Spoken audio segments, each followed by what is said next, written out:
गृह मंत्रालय और दिल्ली पुलिस के घर में बैठ करके अपने ऊपर यौन शोषण के बात कही है और इनकी एफआईआर ली, कोई जांच नहीं।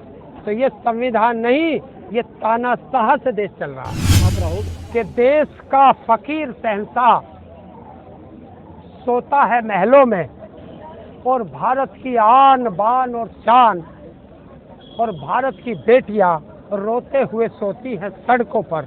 कहता था कि मैं कपड़ों से अपराधी पहचान लेता हूँ। बिल्कुल। वो कहता था कि मुझे जाने की जरूरत नहीं है, मैं ड्रोन भेज के खबर ले लेता हूँ।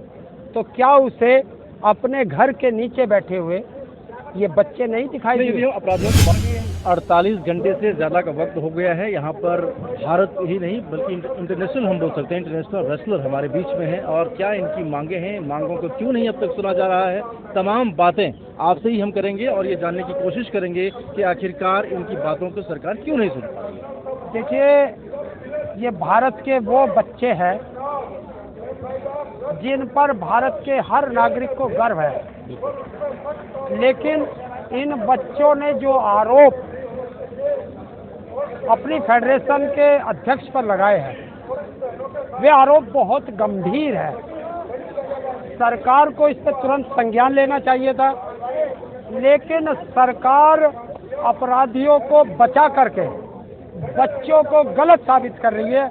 ये भारत का दुर्भाग्य है, क्योंकि इन बच्चों ने कोई वैसे आरोप नहीं लगाए, ऐसे आरोप लगाए हैं जिससे कि जो भी सुनेगा, देश हो या विदेश हो, भारत की गर्दन सर्व से झुक गई है और भारत सरकार इस पर कोई कार्रवाई ना करके उसका समर्थन कर रही है कि अपराधी को बचा रही है। ब्रजभूषण जी ने कहा है कि ये सब बेबुनियाद है और बिना मतलब के किसी के बहकावे में आकर इन सब बच्चियों ने जो है ये आवाज उठाया है, जो उचित नहीं है। देखिए, आज तक भारत के अंदर किसी भी नेता ने जिस पर अपराध के आरोप लगे हो, मैं नाम लेकर के बता दूंगा।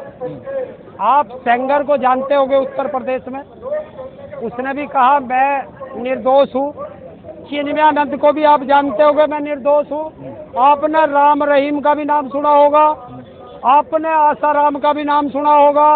कौन से नेता का नाम लूँ, कौन से उसका लूँ जिन्होंने अपराध किए? उसने कहा कभी कि मैं अपराधी हूँ या मैं गिल्टी हूँ? नहीं कहता ना। वो तो जब जांच होती है तब सामने आती है। नैतिकता के आधार पर यदि हम बात करें तो जिस सरकार का ये दावा रहा है कि बेटी बचाओ बेटी पढ़ाओ, और साथ ही वो महिला सशक्तिकरण की बात करती है, हमेशा अपने हर एक भाषण में वो महिला सशक्तिकरण की बात करती है, तो क्या ऐसे सरकार से हम ये उम्मीद कर सकते हैं या उनके ऊपर जो हस्तक्षेप लगा है, आरोप लगा है, क्या ये पूर्णतः सत्य मान सकते हैं? आप आशा करते हैं कि किसी भी परिवार की बेटी, उसके साथ जब कोई दुराचार होता है, वो किस परिस्थिति में आकर सार्वजनिक रूप से अपनी बात कहती है और दुराचार की बात कहती है, कितना उसके अंदर जोर पड़ा होगा। आप सोच करके देखो, राजनीति का भी क्या ये बच्चे राजनीति जानते हैं? अगर ये बच्चे राजनीति जानते तो जब 3 महीने पहले ये आए थे तो जांच करना किसका काम है? सरकार का। सरकार जांच से क्यों भागी? प्रथम दृष्टया एफआईआर क्यों नहीं हुई? ये तो हमारे संविधान में लिखा है, सुप्रीम कोर्ट का आदेश है कि अगर कोई महिला के साथ वो महिला आती है और अपनी एफआईआर दर्ज कराती है तो उसकी एफआईआर दर्ज होनी चाहिए। उसकी एफआईआर दर्ज करने से किसने रोका? वो कौन सा अधिकारी या नेता है जिसने आज तक इनकी एफआईआर दर्ज नहीं होने दी? जवाब दे।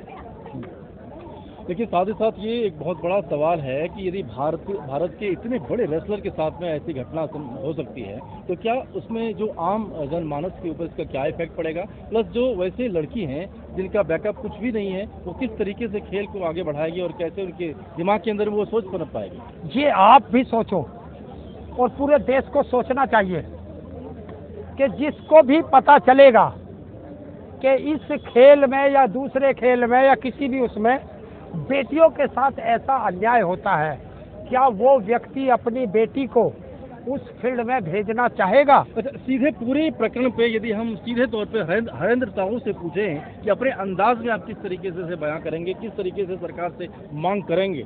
मैं सरकार से एक चीज कहना चाहता हूँ, सीधे प्रधानमंत्री से, जी बिल्कुल, कि देश का फकीर शहंशाह सोता है महलों में और भारत की आन बान और शान और भारत की बेटियां रोते हुए सोती हैं सड़कों पर।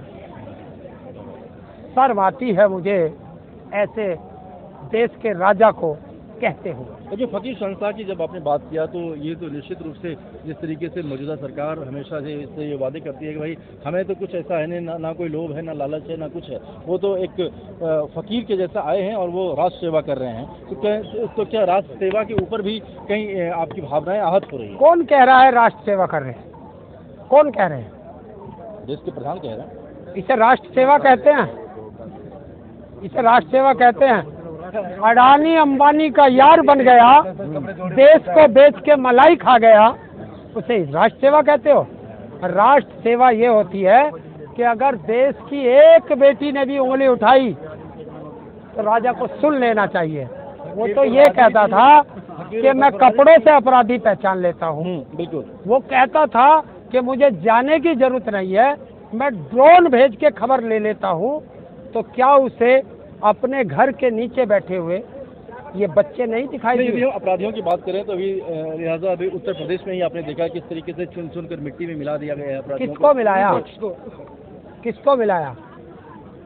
किसको मिलाया? अतीक अहमद की बात कर रहे हैं आप। अपराधी की बात कर रहे हैं। अपराधी के ना मैं पक्ष में हूँ ना विपक्ष में हूँ। मैं पूछता हूँ, ये देश और दुनिया में उत्तर प्रदेश की कैसी छवि गई होगी कि कानून व्यवस्था के अंदर हत्याएं हो रही है। जनता में तो खुशी है ना? किसमें? जनता तो मौज बना रही है। अब ये आप जनता तो ये कह रही कि नहीं अच्छा हुआ।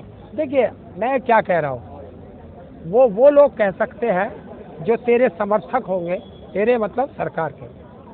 मैं सिर्फ देश की बात करता हूँ, मैं किसी का समर्थक या विरोधी नहीं। 40 सालों से जिसका आतंक था और यदि उसको किसी भी तरीके से खत्म कर दिया जाता है तो इसमें सियासत नहीं होनी चाहिए। अपराधी है, उनका अपराधी को सजा मिल गया, काम खत्म। इन बच्चों ने जिस पर आरोप लगाए हैं, जिसे तुम आरोप कहते हो, वो शायद भारत का सबसे बड़ा डॉन ना हो, जिसके ऊपर 150 मुकदमे हो। उसे क्या कहते हैं आप?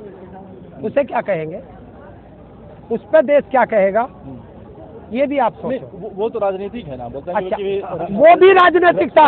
जिसकी आप बात कर रहे हैं वो भी राजनीतिक था, वो भी राजनीतिक था। अब जवाब दो आप, जवाब उनसे लो। मौजूदा स्थिति पर क्या कुछ स्पष्ट कहना चाहेंगे? स्पष्टता ये है कि भारत के अंदर कानून व्यवस्था नाम की चीज नहीं बची।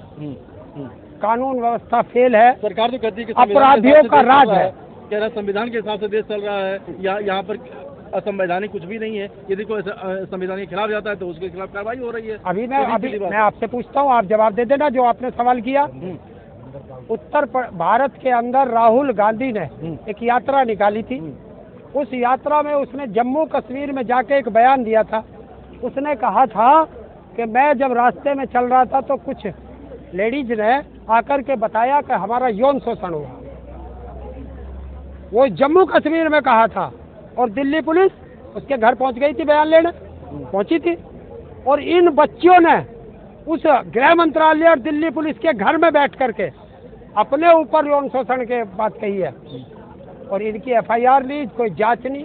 तो ये संविधान नहीं, ये तानाशाह से देश चल रहा है। आप राहुल गांधी का भी जिक्र कर रहे हैं और भारत जोड़ो यात्रा की जिक्र कर रहे हैं, लेकिन तमाम जो विरोधी पार्टी वो कह रहे हैं कि भारत जोड़ो क्या, वो अपना परिवार तो जोड़ ही नहीं पा रहे, पार्टी को जोड़ ही नहीं पा रहे, वो क्या भारत जोड़ेंगे? भाई देखो, मैं राजनीति की बात नहीं की, मैंने एक व्यक्ति का आपको उदाहरण दिया, वो संविधान पे दिया। पर कौन जोड़ रहा अपना, कौन तोड़ रहा अपना? कर्नाटक में जाके देख लो, बीजेपी से पूछ लो।